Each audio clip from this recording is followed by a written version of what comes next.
राममय हो गई है, इसलिए भोलेनाथ उसको लगा रहे हैं, ना कि वो जो राख है उसको लगा रहे हैं। रमनते ही योगिना चिता भस्माले पोखरम सलम दिपट धरो, जो चिता की भस्म है वो राममय है, इस कारण से भोलेनाथ उसको लगा रहे हैं। और राख तो बहुत होती है, बहुत घाटे लोग जाते हैं, तो क्या मतलब है, सबकी राख लगती है क्या? सबकी नहीं लगती है।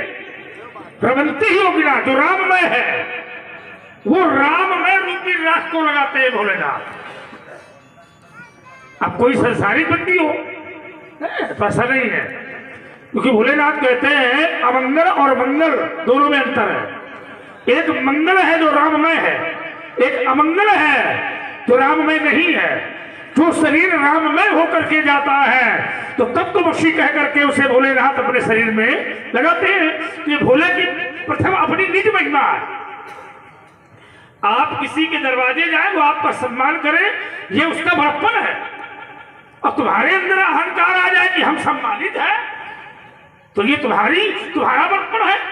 तुम अहंकार को उत्तेजित करते हो और वो सम्मान को उत्तेजित करता है। अंतर ये है कि तुम उसको मार रहे हो और वो बर्दाश्त कर रहा है, तो बर्दाश्त करने वाला महान है, ना कि मारने वाला महान है। तुम कहे मारे तो घूम ही रहे हो। सुनो तो तक कभी ये नहीं लगेगा, अभी नहीं महान बनना चाहते हो कि आगे बात उतान बनना चाहिए। बात यदि महतारी अपने बेटे को मारती है तो इसमें माता का दोष नहीं है। कोई बेटा ये थोड़ी कहेगा तुम उनको मारते हो। पिताजी डांटे, गुरुजी डांटे, महतारी मारे, पिताजी मारे, भाई मारे, बड़ा अच्छी बात है, मारना चाहिए। अरे अम्मा हो, अरे मातारी माने बड़ी अम्मा। वो संबोधन तुम्हारा ठीक है, कोई गलत नहीं है। बड़ी अम्मा माने समझदार हो, खूब मारो। हाँ नहीं मारो नहीं, जहां तक तुम्हारा चल रहा है। तुम्हें एक ही तो है हंस की बात की थी, याद रखो। ये सामाजिक ज्ञान में इसलिए दे रहा हूं, सरोवर की सुंदरता 100 बगुलों से नहीं बढ़ती, एक हंस से बन जाती है। 100 बगुले बैठा दे टाए टाए टाए टाए करें तो क्या मतलब है? बगलों की बोली पर भी आपने ध्यान दिया? बगलों हम सब ध्यान आपका बगलों पर रहता है। ये अवगुणों में ध्यान देना ये शिक्षक का काम है। अच्छा, हंस कैसे बोलता है? सुन तो रहे हो, वो भी बता देंगे। अवगुणों में ध्यान देना ये शिक्षक का काम है। गुरु को प्रदान करना ये अध्यापक का काम है। सही रास्ते पर ले जाना, अंधकार को समाप्त करना, उजाले में पहुंचा देना ये गुरु का काम है। और जन्मजात जो शिक्षक होती है वो होती है माता। ये तो तुम जानते हो, तुम्हें बताना क्या है। वो जानबूझ के कुछ भी बोलो वो बात अलग है, और सब जानते हैं। तो वही बात कहने का मतलब ये है कि जो जिसका कार्य है उसे करना पड़ेगा। जैसे आपने तर्क दिया लक्ष्मण ने कि परशुराम जी यही क्रोध यदि भोलेनाथ करें तो ठीक है, हालाहल भोलेनाथ ने किया ये भी ठीक है, लेकिन भोलेनाथ तो हमको उससे भी ज्यादा बड़ा मानते हैं, ये भी तो सोचो। भोलेनाथ से जब प्रश्न ये कोई विद्वान व्यक्ति करेगा तो भोलेनाथ यही कहेंगे बंदहु प्रथम महीसुर चलना। जब भोलेनाथ से पूछोगे और किसी मूर्ख से पूछोगे तो वो कहेगा उनकी क्या कर रहे हो, हम कर ले। कुछ लोग ऐसे भी समाज में होते हैं जबरदस्ती पैर छुआ लेते हैं, छुओ। अब कुछ लोग छुआते थोड़ी है, कहते अरे रहने दो, वो कहता नहीं छुएंगे।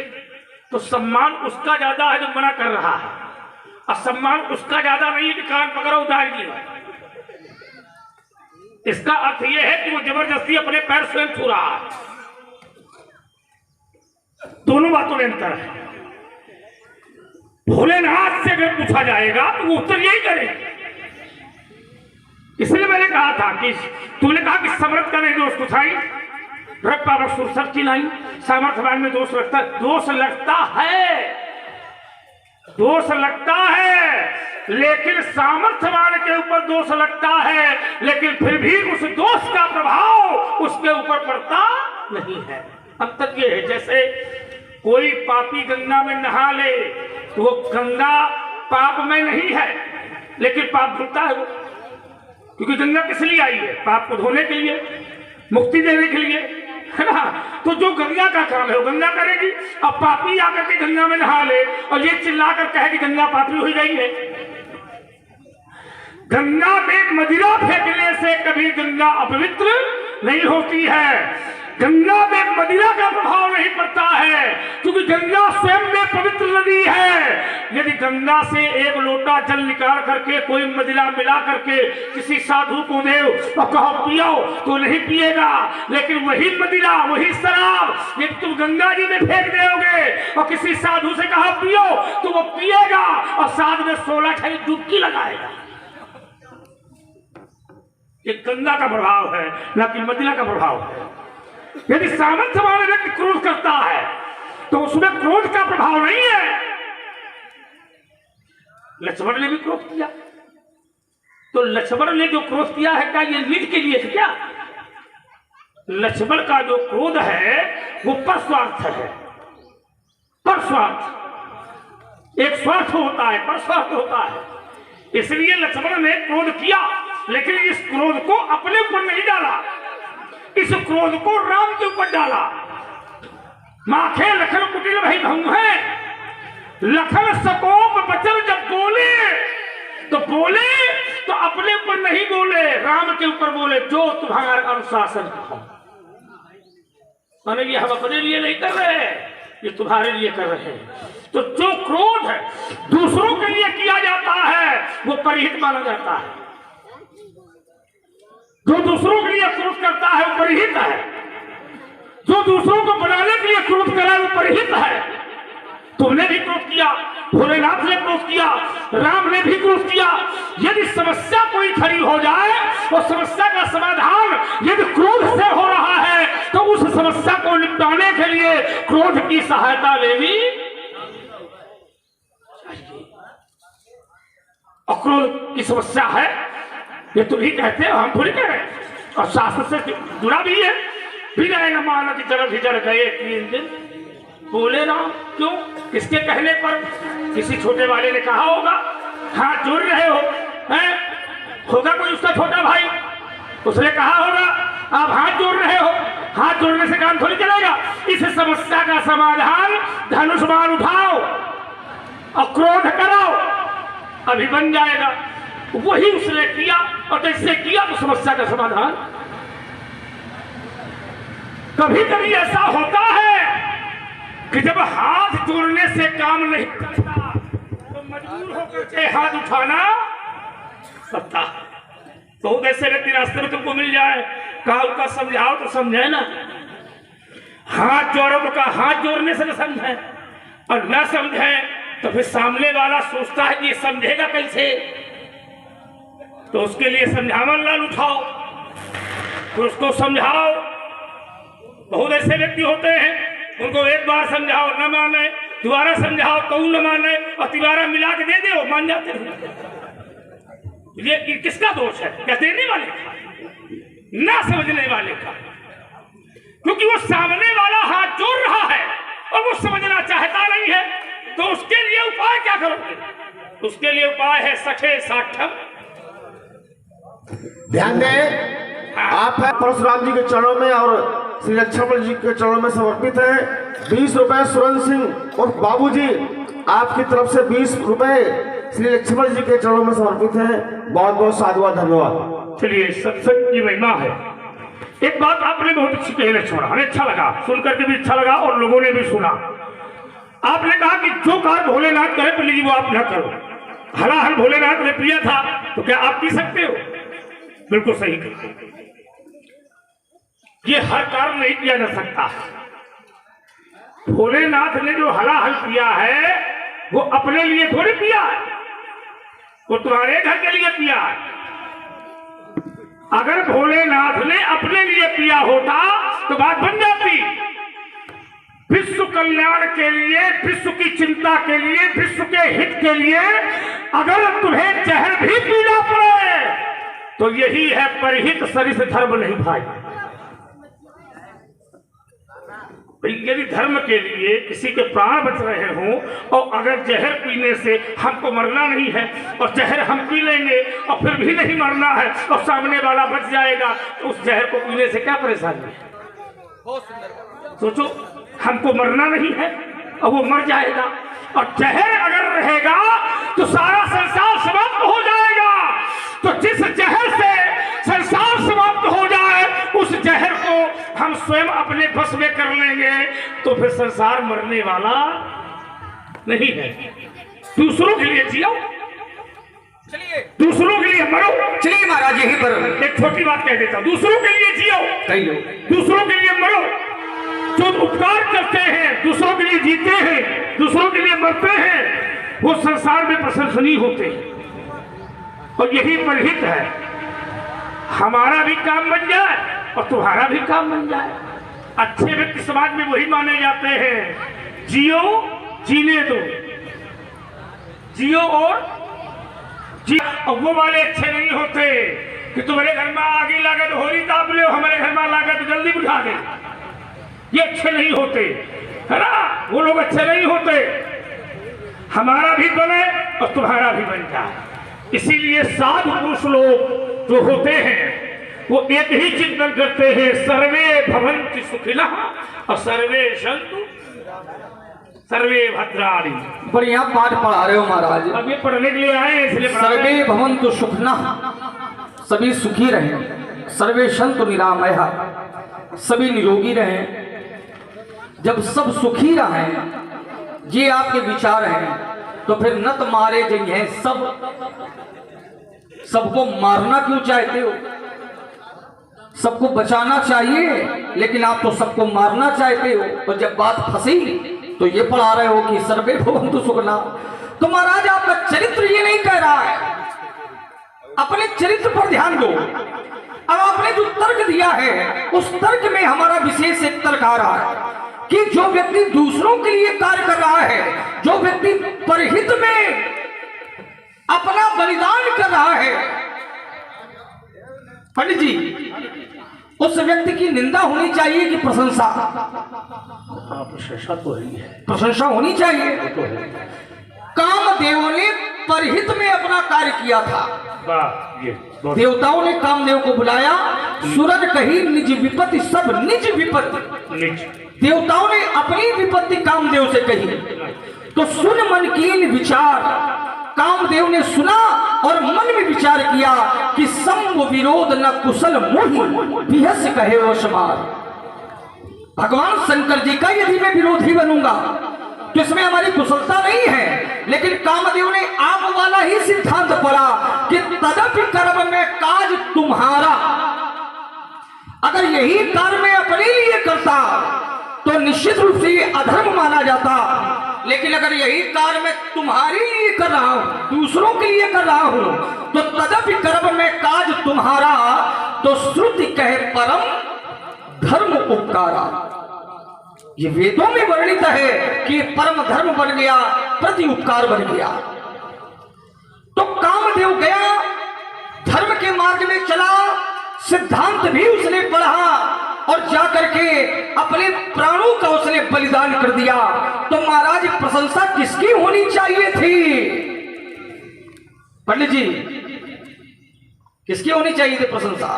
काम, लेकिन काम की तो प्रशंसा नहीं हुई, भोलेनाथ की हुई। भोलेनाथ की हुई। क्यों? इसमें कौन सा सूत्र बदल गया बीच में? बताना पड़ेगा, वो हम ही बताएंगे, आप नहीं बता पाओगे। भाई बलिदान उसने किया, परहित उसने किया, लेकिन प्रशंसा भोले बाबा की हो रही है। क्यों? क्योंकि अगर दूसरों के परहित में भी अगर क्रोध किया जाएगा तो क्रोध का दुष्परिणाम इतना भयानक होता है कि क्रोध करने के कारण ही धर्म अधर्म बन जाता है। कामदेव यदि अपनी मर्यादा में रहता तो प्रशंसा निश्चित कामदेव की होती, लेकिन कामदेव ने काम पर न रह करके कामदेव ने क्रोध का सहारा ले लिया और वही धर्म नष्ट हो गया। कोपियु जब ही बार चर केतु, तो क्षण महु मिटे सकल श्रुति सेतु। एक क्षण में वो सारे सेतु नष्ट हो गए जो धर्म के बना करके वो चला था। तो क्रोध का परिणाम ही इतना भयानक है, और मैं वही बार बार आपसे समझा रहा हूं, और वही विषय आकर के खड़ा हो गया कि क्रोध करने से धर्म नष्ट होता है, धर्म की रक्षा नहीं होती है। क्योंकि धर्म एक है, धर्म के चरण 4 हैं और धर्म के लक्षण 10 हैं। विशेष लोग बैठे हैं यहाँ पर। धर्म एक, अपना धर्म धर्म है। धर्म के चरण 4 हैं, सत्य, तप, दान और त्याग। ये 4 चरण हैं और धर्म के लक्षण 10 हैं। धृति, क्षमा, दमो, आस्तेयम, शोचिम, इंद्रिय निग्रह, धी विद्या, सत्यम, फिर है अक्रोधो। आ माने नहीं, जो क्रोध ना करे वही धर्म की रक्षा कर सकता है। अक्रोधो 10कम धर्म लक्षण, ये 10 लक्षण धर्म के हैं। तो महाराज क्रोध ना करना तो धर्म हो सकता है, लेकिन क्रोध करना यह धर्म नहीं हो सकता है। फिर आपने एक उदाहरण दिया, बोले बिने न मानत जलद जगड़ गए 3 दिन बीत। बिने न मानत जलद जल और गए 3 दिन बीत। तो 3 दिन वो क्या करते रहे भाई? जब क्रोध ही समस्या का समाधान है तो वो 3 दिन करते क्या रहे? यद्यपि कहा तो ये गया था कि नाथ देव कर कवन भरोसा, सोखी सिंधु करी मन रोसा, कादर मन कहूं एक आधारा, देव देव आलसी पुकारा। आप मन में क्रोध करो और एक ही बाण से ये सारा समुद्र सूख जाएगा। तो फिर 3 दिन तक वो करते क्या रहे? 3 दिन तक करते रहे प्रार्थना। कहा यह जा रहा है कि क्रोध करो, लेकिन वो पहले क्रोध को सहारा नहीं बना रहे हैं, क्रोध को माध्यम नहीं बना रहे हैं, पहले विनम्रता को माध्यम बना रहे हैं और 3 दिन तक निवेदन करते रहे। और आप यही उदाहरण पढ़ रहे हो, 3 दिन तक नहीं प्रार्थना कर पाए तो कम से कम थोड़ी देर कर लेते। एक व्यक्ति वाहन में जा रहा था। अच्छा, पैदल नहीं जा रहा था? पैदल जा ही नहीं सकता क्योंकि वाहन ऐसा है। अच्छा, वो बुद्धि से पैदल होगा। बुद्धि से पैदल। तो रास्ते में वो भूल गया और लक्ष्य उसका वही था जहां उसको जाना था। अच्छा। तो उसने किसी से पूछा कि भैया ये बताओ, वाहन तो छूट गया, अब किया क्या जाए? तो उसने कहा आगे थोड़ा चले जाना। वो कौन से वाहन में बैठा था? सुन तो लो पहले, हम बताएंगे। वाहन छूट गया माने वाहन कोई दूसरा पकड़े? दूसरा पकड़ेगा। ये तो समस्या थी कि जहां उसको जाना था वहां का वो पकड़े नहीं था। जहां उसे जाना था वहां का वाहन पकड़े नहीं था, जहां उसका लक्ष्य था पहुंचना। ये कौन सी बात बीच में ले आए वाहन वाली? इसलिए ले आए कि जिस वाहन में तुम जो है उसको बैठा रहे हो वो वाहन वहां जाता ही नहीं है। किसको? प्रतीक्षा वाला, बिना न मानक चले जाए। देखिए, आप वाहन दूसरा चुन रहे हो, क्या है? जबकि ये नर शरीर ही वाहन है। अब ठीक ज्यादा है। अरे हम तो ठीक है, आप गलत चले गए। तो लड़का आओ, लेकिन आप वो ले आएंगे, ले आओगे। वाहन कोई और नहीं है, ये शरीर ही साधन है। साधन धाम मोक्ष करी द्वारा, यह नर्तन भाव बारिद को बेरो। भव सागर का यही जलयान है, अर्थात यही साधन है। मोक्ष प्राप्ति का यही एक माध्यम है। तो ये छूट गया तो फिर दूसरा साधन कौन सा पकड़ने लगा? वो एक है साधन है, एक है साधे सब सद है। तो महाराज आपका ये जो उदाहरण है बड़ा गलत चला गया। फिर आपने एक उदाहरण मां गंगा का दिया कि मां गंगा के जल से अगर मदिरा में वही जल डाल दिया जाए और वही मदिरा किसी संत को पान करवाई जाए तो संत अस्वीकार कर देंगे, बिल्कुल निश्चित। सुरसर जलकृत वारुण जाना, कबहु न संत करें तिहि पाना। कभी उसका पान नहीं करेंगे। और अगर वही मदिरा गंगा जी में डाल दी जाए तो शुभ और अशुभ सलील सब बहाही, लेकिन सुरसरी को अपनीत ना कहाही। देखिए, वहां जल की विशेषता नहीं है, वहां मां गंगा की विशेषता है। और मां गंगा की विशेषता आप हमें क्यों बता रहे हो? आप हमें न बताओ, हमें पता है। क्योंकि मां गंगा को धरती धरा धाम में लाने वाले और कोई नहीं, हमारे ही पूर्वज है। अगर हमारे महाराज भागीरथ जी ना होते तो संसार में मां गंगा का भी प्रवाह ना होता। महाराज के बहुत अनुनय विनय करने पर माँ गंगा धरती पर आने के लिए तैयार हुई, लेकिन उन्होंने कहा कि अगर मैं धरा पर पहुंचूंगी तो हमारी वेग को कौन संभालेगा। तो भोले बाबा से निवेदन किया गया और भोले बाबा ने अपनी जटाओं में उन्हें स्थान दिया। माँ गंगा भगवान शिव की जटाओं में समाहित हो गई। निकलने के लिए कोई मार्ग नहीं मिला तो भोले बाबा ने एक जटा खोली और एक जटा से माँ गंगा की 7 धाराएं प्रवाहित हुई। एक धारा के रूप में नहीं, 7 धाराओं के रूप में प्रवाहित हुई। हयादनी, पावनी, नलिनी, सुचक्षु, सीता, महानदी और 3 धाराएं पूर्व दिशा की ओर गई, 3 धाराएं पश्चिम दिशा की ओर और एक धारा हमारे महाराज भागीरथ जी के पीछे पीछे, जिनका नाम पड़ा भागीरथी। तो ये हमारे पूर्वजों की देन है महाराज। माँ गंगा की विशेषता हमसे अच्छी आप नहीं जानते हैं।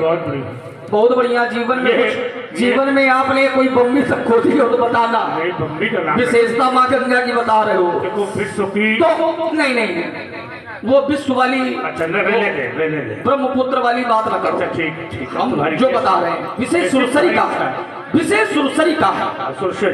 तो सुरसरी का जो महत्व है तो उनको लाने का श्रेय हमारे पूर्वज को ही जाता है। अच्छा। दूसरा श्रेय माँ सुरसरी की धारा के समान पहुंच तो गए, पहुंचदार है, महात्मा है बेटे। वो धारा केवल राम जी की भक्त की है। राम भगत जहाँ सुरसरी धारा, सरसे ही ब्रह्म विचार प्रचार। तो महाराज वो धारा हमारे भीतर है। तो जितनी संसार में माँ गंगा की धाराएं हैं वो कहीं ना कहीं हमसे ही संबंधित हैं। तो ये विषय भी हमारा हो गया। बेटे थोड़ी देर रुक जाओ बेटा थोड़ी देर रुको बेटा, राम मिला। ये सब खोल ना रहो, बाद में प्रश्न बन रहा है, बड़े अच्छे श्रोता है। तो जीवन में यदि कल्याण चाहते हो, कुछ करना चाहते हो तो बड़ी यहाँ राम जी का नाम ले। एक शब्द आया तुम्हारा, उसमें जरा मेरा चिंतन है राजकुमार। अवश्य। इस चिंतन में सभा में बैठे हुए महान बुद्धिमान लोगों ने लक्ष्मण की बात को ध्यान से सुना। एक लक्ष्मण ने चिंतन दिया लोगों को कि इसमें जो गंगा को लाने का जो श्रेय है वो भागीरथी जी को है, भागीरथ को। लेकिन विचार करो, यदि गंगा भी धरती पर आई है तो किसी न किसी महापुरुष ने कलंक को सहा होगा। कलंक, जब तक किसी को कलंक नहीं लगेगा तो तब तक धरती में गंगा आने वाली नहीं है। वो कलंक लगा किसके ऊपर? महर्षि कपिल मुनि के ऊपर। तुम्हारे वंश में एक राजा था जिसका नाम था सगर, और सगर के 60,000 पुत्र थे। कितने हजार? 60,000, है ना। एक यज्ञ किया था, अश्वमेध यज्ञ, और यज्ञ में अश्व माने घोड़ा छोड़ा गया था। विचार करना। और वो अश्वमेध यज्ञ पूर्ण ना हो पावे, इसलिए देवता लोग बड़ा विचलित हो गए। कहीं ऐसा ना हो कि अश्वमेध यज्ञ पूर्ण हो जाए और ये लोग स्वर्ग में आकर के कहीं कब्जा कर ले, सिंहासन छीन ले। तो इसके लिए उपाय क्या है?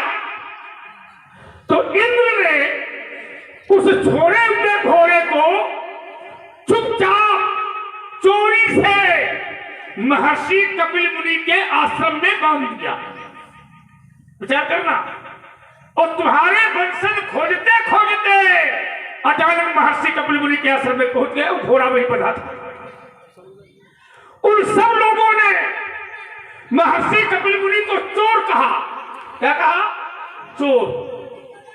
तो महर्षि कपिल मुनि ने कहा, ना तो मैंने अश्वमेध यज्ञ देखा और ना मैंने अभी तक घोड़ा देखा।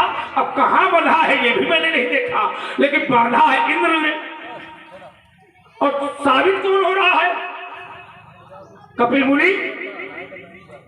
ये नियम भी है संसार का, और करे अपराध और पाओ फल अस विचित्र भगवान जगत। हाँ, ये नियम भी है कि कर्ता कोई है, भोक्ता कोई है। ये ब्रह्मा की सृष्टि है, तो उसको थोड़ा हटा करके ले, इसमें हम चले जाएंगे तो फिर धारा बदल जाएगी। तो हाँ बिल्कुल नहीं देंगे। चाचा परेशान न हो, क्योंकि जो तर्क है और आपको आनंद आ रहा है, ये अच्छी बात है, क्योंकि सुनने वाले होते तो भी सुनाने में आनंद आता है, और सुनने वाले नहीं होते तो ऐसा लगता है पार कर लो, नाव है चल रही है, हाँ लहरें तो बहुत उठती है, लेकिन ईमानदारी है कि आप लोग सुन रहे हैं। एक शब्द और देखिए, तो कलंक लगा महर्षि कपिल मुनि के ऊपर, श्रीमान जी चोर साबित किया गया महर्षि कपिल मुनि को, लेकिन वही महर्षि कपिल मुनि को जब राजा सगर के 60,000 पुत्रों ने जिसमें चोर कहा, तो क्रोध में आकर के कपिल मुनि ने उन 60,000 पुत्रों को भस्म कर दिया, और जला दिया। अब जरा देखिए श्रेय किसको जाता है। अब सब राख की ढेरी बन गए, और सब 60,000 माने कितने हजार, 60,000 अलग अलग ढेर लग गए। अब समस्या खड़ी हो गई कि अब इनका उद्धार कैसे होगा, क्योंकि अकाल मृत्यु मरना माने भटकना, अब उद्धार होगा कैसे। तो लोगों ने पूछा भगवान शंकर से कि अब उद्धार का रास्ता बताओ। तो भोलेनाथ ने कहा कि जिसके ऊपर कलंक लगा है तुम्हारे लिए, तुम्हारी वजह से, उसी महात्मा के पास जाओ। अब गए तो उसने कहा एक तो तुम्हारी वजह से मैं चोर बना, ऊपर से जीवन पर्यंत के लिए जब ये मेरा चरित्र गाया जाएगा, कथा गाई जाएगी, तो लोग यही कहेंगे कि महर्षि कपिल मुनि चोर साबित थे। ये तो कोई कहेगा नहीं, लेकिन कलंक लग गया मुझको। लेकिन अगर तुम मेरे पास आए हो तो समस्या का समाधान यही है कि यदि तुम्हारे वंश का एक राजा जिसका नाम है भागीरथ, अगर ये तपस्या करेगा तो निश्चित रूप में परमात्मा का वह जल, जिसको तो अभी कह रहे थे गंगा जल, वो स्वर्ग से मिलेगा। और अगर स्वर्ग से मिलेगा और अगर वो धरती पर गंगा आ गई तो निश्चित रूप में तुम्हारे वंश का उद्धार हो जाएगा। तो इसका जो धारक है, मार्ग में बताने वाला, ये कौन है? भागीरथ, ये कपिल मुनि। यदि कपिल मुनि ने राजा सगर के 60,000 पुत्रों को भस्म न किया होता तो भागीरथ ने तपस्या न की होती और स्वर्ग से गंगा धरती में आई, तो श्रेय किसी महापुरुष को जाता है। किसी भी कालखंड को आप उठा के देखिएगा लक्ष्मण, किसी भी कालखंड को आप उठा के देखिए, चाहे वो त्रेता का हो, चाहे वो द्वापर का हो, चाहे वो सतीयुग का हो, जितनी भी नदियां धरती पर आई है सब महापुरुषों की। ध्यान दे, आपकी बात एक और छोटी सी आई थी, उसमें भी थोड़ा तर्क दूंगा मैं। आपने कहा कि प्रतीक्षा जो हो रही है पंडित जी, वो क्यों हो रही है? जो विनती की गई है वो प्रतीक्षा के योग में है। देखो, सरलता से जो कार्य बने पहले वो बनाओ। कठिनाई से करने वाला कार्य जो होता है उसमें लिखा रहता है संघर्ष जीवन है। क्या लिखा रहता है? हाँ, संसार का हर जीव सरलता से ही पाना चाहता है। जो बुद्धिमान लोग होते हैं वो सरलता से कार्य करना चाहते हैं। क्या करना चाहते? सरलता। जैसे कुमति सुमति सबके उर रही, कुमति और सुमति ये भगवान की दो माया विशेष रूप में है। लेकिन जो पढ़े लिखे लोग होते हैं वो सुमति से काम लेते हैं। काहे से काम लेते हैं? बुद्धि से। काहे से? बुद्धि से। और जो मूर्ख लोग होते हैं वो सुमति से काम लेते हैं। काहे से? कुमति से। कुमति और सुमति, सुमति संपदा की एक प्रस्तुत क्रिया है जिसको संत महापुरुषों ने कहा कि जहां सुमति तहां संपत्ति नाना। जो पढ़े लिखे लोग होते हैं वो सुमति से काम लेते हैं, जो मूर्ख लोग होते हैं वो कुमति से काम लेते हैं। तो जहां कुमति तहां विपत्ति निदाना, तो निश्चित रूप में यदि सुमति माने सरलता से जो कार्य बन जाए उस कार्य को कभी भी कठिनाइयों से नहीं करना चाहिए। किसी भी प्रश्न का उत्तर यदि छोटे से शब्दों से निकल आवे तो हमें ज्यादा लिखने की कोई आवश्यकता नहीं है। कोई भी प्रश्न हो, यदि छोटे में ही हमारा वाक्य, हमारा शब्द तुम्हें उत्तर के रूप में प्राप्त हो रहा है, तो फिर ज्यादा हमें लेखनी चलाने की कोई आवश्यकता। बहुत अच्छी बात, और मैं इस बात को स्वीकार करता हूं कि जब कार्य सहजता से ही हो जाए तो फिर स्वभाव में परिवर्तन करने की कोई आवश्यकता नहीं है। बहुत अच्छी बात। और एक स्थान पर आपने ये भी कहा था कि भोले बाबा श्रेष्ठ हैं, लेकिन कहीं कहीं हमें भी श्रेष्ठता मिली है।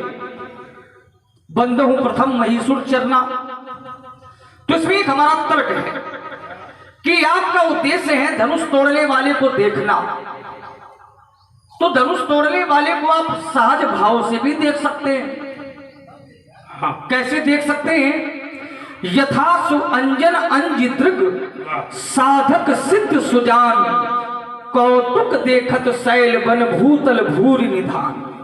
यदि वो अपने सहज भाव से ही देखने का प्रयास करें तो वो देख सकते हैं कहां कहां पर्वतों की ऊंचाई में क्या है, उसको देख सकते हैं। पृथ्वी की गहराई में क्या छिपा है, उसको देख सकते हैं। घनघोर जंगल के मध्य में क्या छिपा है, उसको भी देख सकते हैं। कैसे? सहज में ही, खेल ही खेल में देख सकते हैं। तो जब देख सकते हैं तो धरती पलटे का काहे घूमी रहे? इसमें एक चिंतन मेरा छोटा। नहीं, चिंतन बात अभी तो पहला तर्क उत्पन्न हुआ। पहला तर्क उत्पन्न हुआ। सहज हो सकता है? नहीं, सहज है ये। अरे महाराज, तब शिव सहज स्वरूप संहारा। ठीक। ये स्वरूप ही अपना साज है जो भगवान के द्वारा में प्रदत्त है, ये सहज है। तब लाग समाधि अखंड अपारा। भोले बाबा से कुछ नहीं सीख पाए तो कम से कम एक विद्या तो सीख ही लेते। कौन सी? माता सती परीक्षा लेने गई थी और परीक्षा लेने के बाद आई तो भोले बाबा ने सामान्य प्रश्न किया कि कैसे आपने परीक्षा ली? हंस पूछी कुशलात, लीन परीक्षा कवन विधि, कहो सत्य सब बात। हमसे सत्य सत्य कहो कि तुमने किस विधि से परीक्षा ली। लेकिन माता सती ने क्या किया? कछु न परीक्षा लीन गोसाई और कीन प्रणाम तुम्हारी नहीं। तो भोले बाबा ने अपने स्वभाव में परिवर्तन नहीं किया। अच्छा। सहज भाव में ही उत्तर को प्राप्त करना चाहा और सहज भाव से ही उन्होंने क्या किया? तब शंकर देखे धरि ध्याना और सती जो कीन चरित सब जाना। वो मात्र सहज भाव से ही ध्यान लगाते हैं। और ये ध्यान क्या है? ये योग का 7वां अंग है। यम, नियम, आसन, प्राणायाम, प्रत्याहार, धारणा और फिर है ध्यान, तब है समाधि। तो आप ध्यान के मार्ग से धनुष तोड़ने वाले को देख सकते हैं, अपने सहज भाव से देख सकते हैं। तो फिर ये लोहा लंगड़ चलाने की कोई आवश्यकता नहीं है। आपके तर्क से ही ये बात कट रही है। चलिए क्या अब अनेकानेक बिंदु हैं, उस पर भी तो चिंतन करने की आवश्यकता है। आपने कहा कि महापुरुष के द्वारा कहीं ना कहीं कोई श्री जुड़ा है। जैसे महात्मा, एक शब्द दिया था आपने, महर्षि कपिल मुनि। कपिल मुनि ने यदि उन राजाओं पर क्रोध न किया होता, वो भस्म न होते, तो मां गंगा धरती पर नहीं आती। तो यही अंतर हो गया। क्रोध करने से मां गंगा धरती पर नहीं आई है, प्रार्थना करने से आई है। कपिल मुनि के क्रोध का परिणाम यह था कि वो 60,000 राजा भस्मीभूत हो गए। ये क्रोध का परिणाम था। लेकिन जब हमारे महाराज भागीरथ जी के द्वारा तपस्या की गई, प्रार्थना की गई है, तब मां गंगा धरती पर आई है। तो अंक गणित का सूत्र बीज गणित मना लगाओ भाई। क्रोध का परिणाम दूसरा था और प्रार्थना का परिणाम मां गंगा का उतरण है। तो अंक गणित का सूत्र यदि बीज गणित में लगाओगे तो निष्कर्ष सही नहीं पाओगे। लेकिन आपका नियम बढ़िया है, प्रश्न चाहे जो उन्हें गणित से हो, उत्तर नागरिक शास्त्र से देना है। ये बढ़िया बुद्धि पाई है आपने। हो गई। तो महाराज अभी कहाँ हो गए? अभी तो परियामन आई है। अच्छा। अभी तो चर्चा प्रारंभ ही हुई है। महाराज, क्रोध का सदैव रहेगा विरोध। एक विषय आपने कहा था कि तुमने भी क्रोध किया। महाराज, हम में और आप में अंतर है। क्या अंतर है? वर्ण का अंतर है। हमारा वर्ण क्षत्रिय है और आपका वर्ण ब्राह्मण है। ब्राह्मण और क्षत्रिय में उतना ही अंतर है जितना जल और अग्नि में। अग्नि की विशेषता दूसरी है और जल की विशेषता दूसरी है। ब्राह्मण के 6 कर्म होते हैं: अध्यापनम, अध्ययनम, यजनम, याजनम तथा दानम प्रतिग्रहम चैव ब्राह्मणानाम कल्प्यते। दान लेना, दान देना, यज्ञ करना, यज्ञ कराना, शिक्षा ग्रहण करना और शिक्षा प्रदान करना। कि भैया धरती उलटना, पांडाल में आगी लगाना, सबका मारत घूमो, ये ब्राह्मण के लक्षण नहीं है। लेकिन क्षत्रिय वर्ण में एक विशेष अधिकार प्राप्त हुआ है। प्रजा नाम रक्षणम दान में ज्या अध्ययन में ऊंचा। विशेष प्रसक्ति क्षत्रिय समझता। अगर मातृभूमि के मान सम्मान में कोई बात आ जाए तो क्षत्रिय रक्षा के लिए विशेष क्रोध का प्रयोग कर सकता है और विशेष शक्ति के प्रयोग से अपनी मातृभूमि की गरिमा की रक्षा करेगा। ये क्षत्रिय की विशेषता है। तो हम क्रोध करें, विषय अलग है, लेकिन आपको क्रोध से बचना है। अब जो कहना चाहते हो कहो। देखो, क्षत्रिय वो महान नहीं